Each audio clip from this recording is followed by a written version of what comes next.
Hello and welcome to Tuesday in Parliament, our look at the best of the day in the Commons and the Lords. On this programme, the government promises to repair England's broken housing market. There are young people right now in every one of our constituencies staring into the windows of estate agents, their faces glued to them, dreaming of renting or buying a decent home.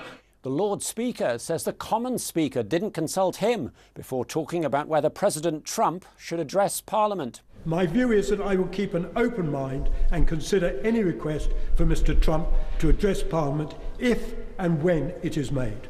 And do we need to increase the nation's defences to ward off the threat from seagulls? They squabble with each other, they squawk incessantly at all hours of the day or night, creating a nasty racket.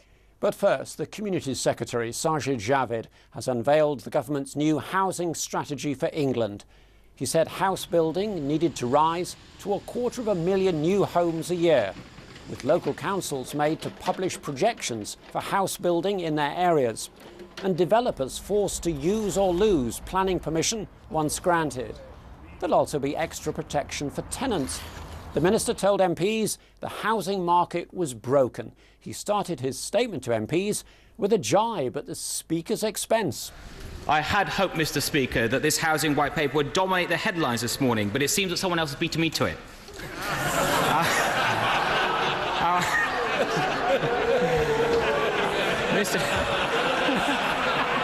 Let me just gently say to the right honourable gentleman, I did make my statement to the House first. Mr Javid got down to business. He said unaffordable housing was one of the UK's biggest barriers to social progress. But its root cause is simple. For far too long, we have not built enough houses. Relative to population size, Britain has had Western Europe's lowest rate of house building for 3 decades. He said the planning system would become more open and accessible. And we will tackle unnecessary delays caused by everything from planning conditions to great-crested newts. We'll be giving developers a lot of help to get building, and we'll give local authorities the tools to hold developers to account if they fail to do so. Local authorities also have a vital role to play in getting homes built quickly, and I'm therefore looking again at how they can use compulsory purchase powers. He summed up the aims of the government's new housing strategy. It will help the tenants of today facing rising rents, unfair fees and insecure tenancies. It will help the homeowners of tomorrow getting more of the right homes built in the right places. And it will help our children and our children's children by halting decades of decline and fixing our broken housing market. It's a bold, radical vision for housing in this country, and I commend it to the House. This is a government that have pledged to build 1 million new homes by 2020. And yet the total newly built last year is still less than 143,000, while the level of new affordable house building has hit a 24-year low. And we need all sectors, private house builders, housing associations and councils to be firing on all cylinders to build the homes we need. So why will he not drop the deep Tory hostility to councils and let them build again to meet the needs of local people? It is tragically clear, Mr Speaker, from this statement that 7 years of failure on housing is set now to stretch to 10. We were promised a white paper, we're presented with a white flag. People want to hear the truth. They want to hear government and politicians more generally, first of all, recognise the size of this problem, to recognise that there are young people right now in every one of our constituencies staring into the windows of estate agents, their faces glued to them, dreaming of renting or buying a decent home, but knowing that it's out of reach because prices have risen so high. I hope the Secretary will forgive me, but I think that he flatters himself that even on a quiet news day this would have deserved headlines. This is an unambitious and disappointing paper. One particular thing I want to pull out is that the paper refers to a family in the market for an affordable home as being on an average income outside London of £80,000 a year. I wonder if I could respectfully ask what planet he is living on. Average incomes in my constituency are £26,000 a year. Doesn't that prove that what we really needed was a commitment to genuinely affordable homes, the building of 1 million new council homes? Will he instead commit the capital funding to do that and to lift the borrowing cap so councils can build again?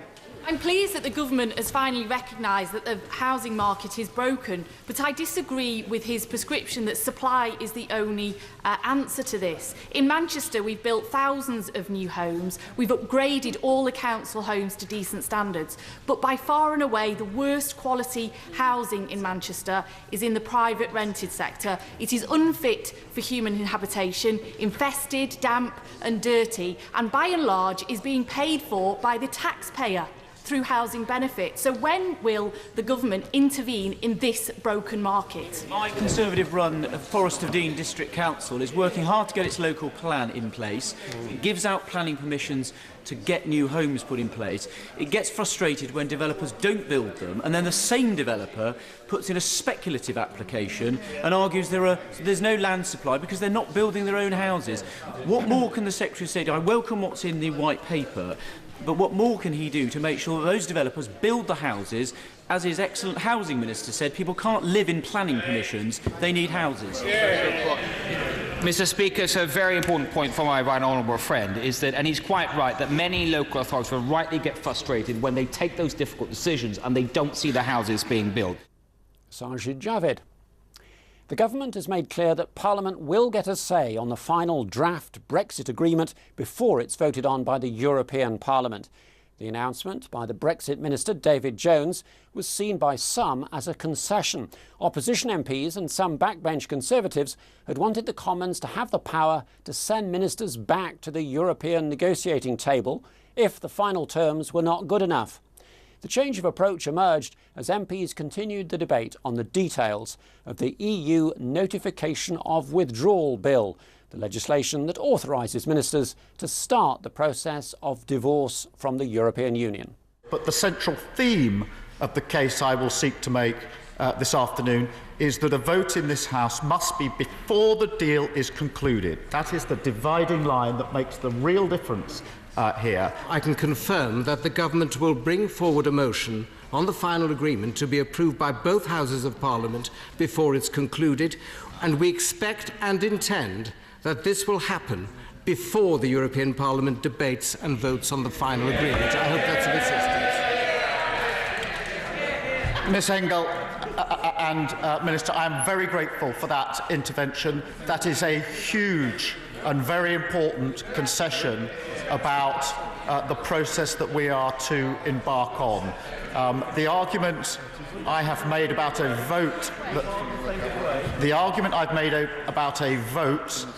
over the last 3 months is that the vote must cover both the Article 50 deal and any future relationship, and I know that for my colleagues that is very important, and that vote must take place before the deal is concluded, and I take that from what has just been said. Does he agree with me? It's not just the issue of the timing of the vote, it's what happens if this House declines to accept the deal that the government has put forward. The Prime Minister said on the 25th of January, if this Parliament is not willing to accept a deal that has been decided upon with the European Union, then, as I have said, we will have to fall back on other arrangements. That does not guarantee this House has the final decision on our future relationship with the EU. Now, my right honourable friend, the Minister, has made it perfectly clear that there will be a vote. But I will in a moment. But the vote that there is to be, he has also made it perfectly clear, is a vote between the option of accepting a particular set of arrangements that have been negotiated by Her Majesty's government and not accepting those arrangements, and thereby leaving the EU without either, in the one case, a withdrawal agreement, or in the other case, an arrangement for the future. Everyone today has said that they agree that the parliamentary vote should be meaningful. But in fact, what the Minister said does not provide that assurance at all. Well, what concerns me is what happens if, despite its best effort, the government fails through no fault of its own and we have no deal. And how revolutionary is it, Mr Howarth, to say, in the event of no deal and at the right and meaningful time, as we go to that new relationship, please could we have a say, not on behalf of Parliament, on behalf of all our constituents. It's a little bit, Mr Howarth, as though you could imagine 2 years of travel, journey down that road of negotiation. We get to the edge of the canyon, and we have a point of decision. Are we going to have that bridge across the chasm, which might be the new treaty? It might take us to that new future. Or are we going to potentially decide to jump off into the unknown, into the abyss? And Parliament should have the right to decide that point. This is the concession that I think many honourable members were seeking. The ayes to the right. And MPs voted in favour of the government's position at the end of the debate. The Commons Speaker caused controversy at the start of the week when he declared that President Trump should not be allowed to address MPs in Westminster Hall. He went on to accuse him of racism and sexism. The unexpected remarks from the Speaker were commented on 24 hours later by a seasoned Conservative. Point of order, Sir Edward Lee. As we are a democratic assembly, I think that the only way we can work is to respect the authority of the Speaker. Otherwise, there will be complete chaos. Now, it may be that I have my own personal view. Personally, I think that the Queen has issued an invitation to Mr Trump under advice of her ministers. I think he's the President of the free world, and if we've entertained the President of China, we can entertain him. But that's my view. But I think, at the end of the day, we have to respect and support the office of Speaker. Point of order. Not sure there is, but I'll take it and I'll come back to the honourable gentleman. Point of order. You may recall at Business Questions last week I raised the inability of ordinary members of this House to express an opinion through the vote on what was an unprecedentedly quick invitation to a head of state. And I believe that we owe you a debt of gratitude for deciding in this case that such an invitation should not be supported by members of this House. We know the reasons why it was done. It was done rapidly in order to avoid political embarrassment to the Prime Minister. But this certainly shouldn't be extended, any invitation to this House, to such a person as Donald Trump. First, in respect of the point of order just raised by the honourable gentleman, can I thank him for what he said and add merely that I responded to a substantive point of order on this matter yesterday, and I think it only fair to say that there is no need for me to provide a running commentary today. But there is a worrying breach of etiquette that's broken out now over the last few months of members clapping in this chamber. And is there anything within your power to do anything about that? Well, members shouldn't do so, and the answer is that maybe I should be even more robust. I usually am pretty robust. The point was made yesterday about clapping. It shouldn't happen. All I would say is one has to deal with every situation as it arises, and sometimes it's better just to let a thing pass than to make a song and dance about it. But I respect the honourable gentleman's commitment to tradition. Meanwhile, the Lord Speaker was making his views known about John Bercow's intervention. When the Speakers receive a request to invite a head of state to address Parliament, they both have to agree to issue an invitation after consultation. The whole purpose is to seek consensus, ensuring that both houses have the opportunity to consider a request. Yesterday in the Commons, Mr Bercow said that he was opposed to the President speaking. I should make it clear that I was not consulted on that decision or its timing. However, the Speaker contacted me this morning. He told me that while he maintained his view on the issue, he was genuinely sorry for failing to consult with me. Obviously, I accepted that apology. My view is that I will keep an open mind and consider any request for Mr Trump to address Parliament if and when it is made. I do not intend to argue the case for or against Mr Trump's visit. That is not my role as Speaker. The procedure as it stands means that either Mr Speaker or myself can effectively veto any proposal for a visiting leader to address Parliament, at least as far as Westminster Hall is concerned. I think it is for Parliament to consider whether there is a better way in which such decisions can be made. Lord Speaker, you're watching our roundup of the day in the Commons and the Lords. Still to come, what shall we do about seagulls?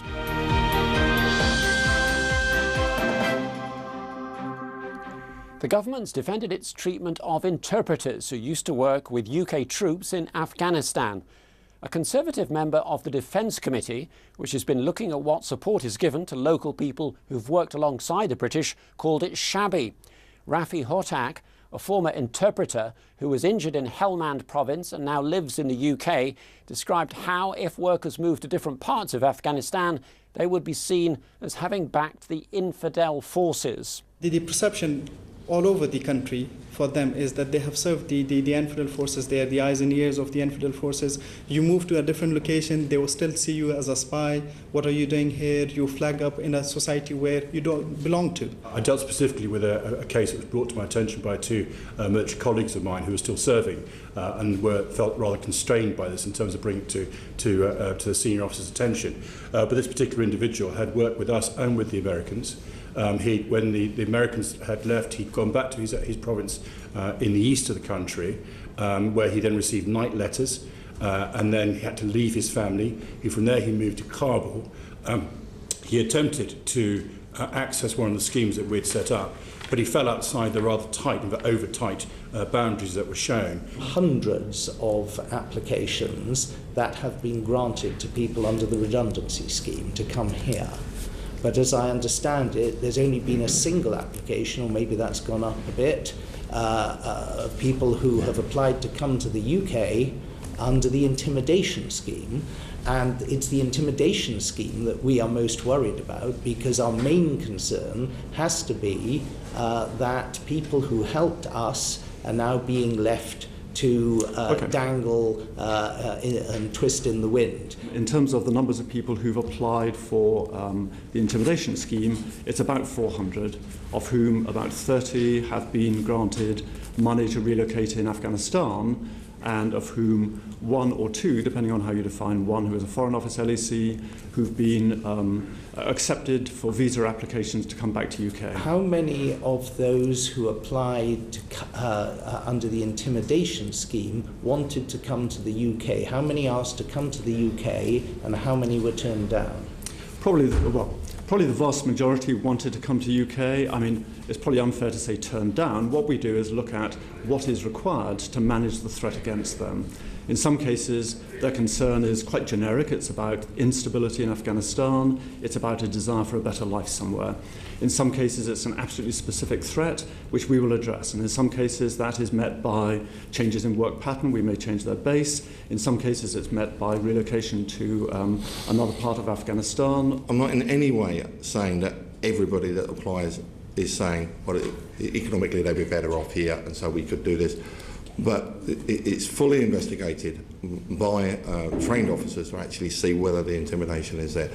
And at the same time, we have to be very conscious of, making sure that all the checks are done.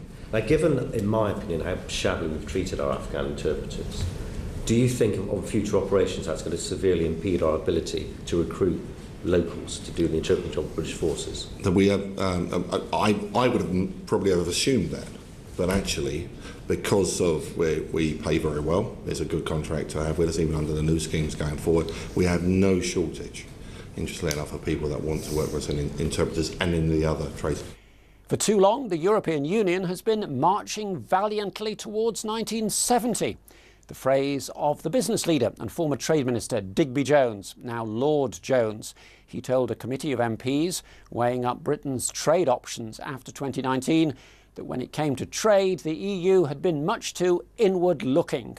You've mentioned in the past, I think it was in your book, Fixing Britain, that our own government, whether elected politicians or their enforcers, the civil service, must not suffocate our lifeline into the 21st century, the businesses of Britain. To the point that you've just made around the way that European Union regulations are introduced in Britain as opposed to other parts of the EU, is it not also possible that many of the issues you faced were actually as a result of the EU having that exclusive competence over trade, which stopped the agility of British business and therefore the British government act on their behalf? Spot on. Absolutely right. They appear to be marching valiantly towards 1970.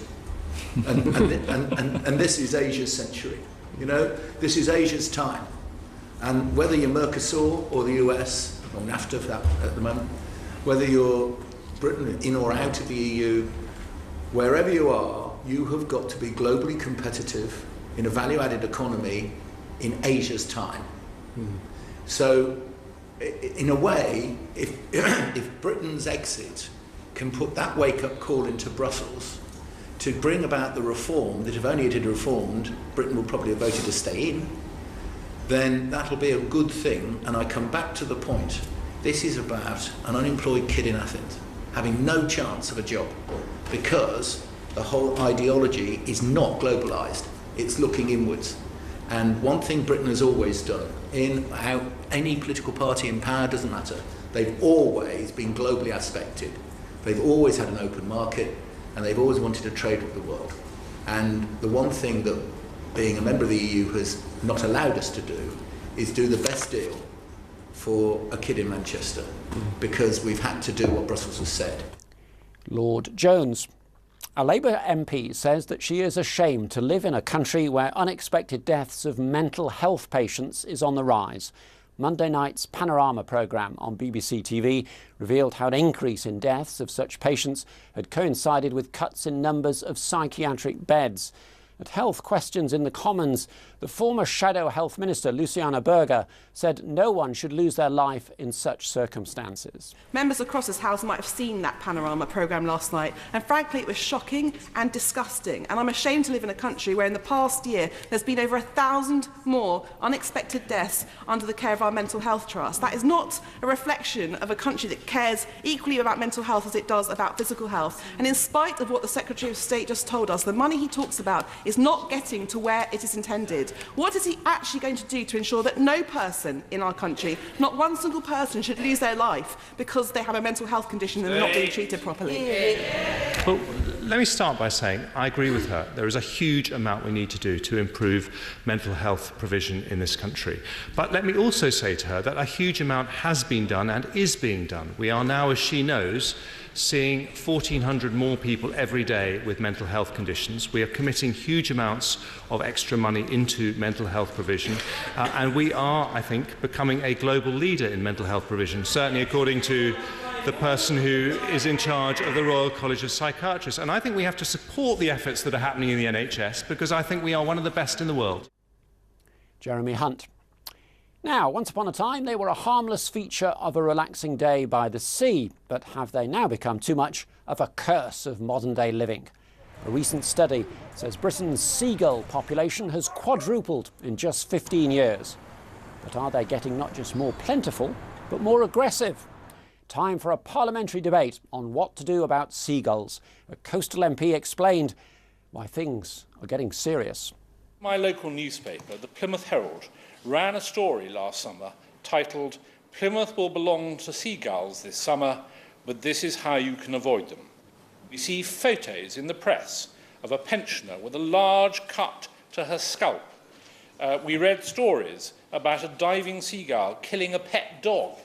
Things have become so bad and so widely publicised that our former Prime Minister, David Cameron, said that he wanted a big conversation about murderous seagulls. When I'm on the phone in my constituency talking to anyone else anywhere else in the country, they always refer to the lovely sound of seagulls in the background. So for many, many people, they come to Cornwall because of the contribution that seagulls make. But the truth is that it's getting a bit out of control. The problem of seagulls is not confined to town centres and the seafront. They breed and nest on the flat roofs of houses, they squabble with each other, they squawk incessantly at all hours of the day or night, creating a nasty racket. They bombard and soil windows, they soil washing, and this noise and filth, which can only be a health hazard, constitutes quite a serious challenge for residents, even in the most picturesque towns like Largs. There could be a case for, as I like to put it, mobile licensing awareness points around coastal towns. Simply desks with printers and bits of information to tell people what their rights are, to empower them to take back their communities against the blight of seagulls, which is so often spoiling our towns. The all-important issue of seagulls. Time for us to fly off now, but do join me for our next Daily Roundup. Until then, from me, Keith McDougall, goodbye.